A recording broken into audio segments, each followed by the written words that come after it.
In this video series, we have mostly focused on the benefits that Identity Federation can bring to the campus. For this segment, we will briefly look at the benefits that service providers can realise when engaging with federations. For many services, holding personal data centrally is a major asset and part of the service delivery.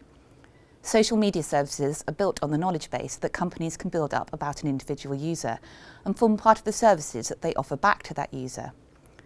For other services, this approach can be risky. The more data you hold about users, the more regulatory challenges you face in terms of data protection, and the more risks are opened in terms of potential attacks. Federated identity approaches can offer a different view of the identity management landscape for the service provider, as well as different opportunities.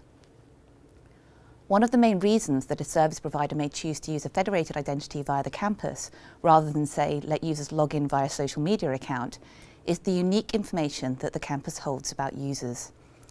No other data source is able to give accurate and up-to-date information about the affiliated status that a user might have, whether that is a statement that they are a current student and therefore entitled to specific services, or similarly a member of staff or employee at the organisation. In the past, users have often had to produce physical letters with this verified information in order to gain certain benefits. Identity Federation allows this information to flow at an electronic transaction level. Some of the possible use cases for this information is shown on the slide. If you're a small company, another benefit of using federated identity will be reduced overhead for user support. In a traditional environment, a service would issue each user with a unique username and password, and the user would need to remember this specific set of credentials alongside many other passwords. As we are all human, we often forget this multiple password set, creating an overhead for services supporting password reset. By pushing this user support back to the campus, services can reduce their costs. We have mentioned in this series that research and education federations are global.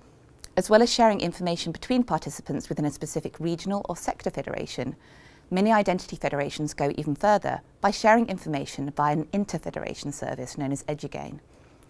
As a service provider, you are likely to be introduced to a federation in your local region, or one that is associated with an existing customer base. Once you have joined that local federation, you can ask to opt in to have your data shared with other federations via EduGain. This will expose your service to many other countries and give you as a service new opportunities to expand your business. The final factor to consider as a service provider is one of security. As we have mentioned at the beginning of this video, managing personal data brings with it certain responsibilities and certain risks in terms of exposure to attacks. Changes in data protection regulation worldwide have seen many organisations being given significant fines for mismanagement of personal data, as shown in these examples. Services are being encouraged to take more and more responsibility for the information they hold about their users.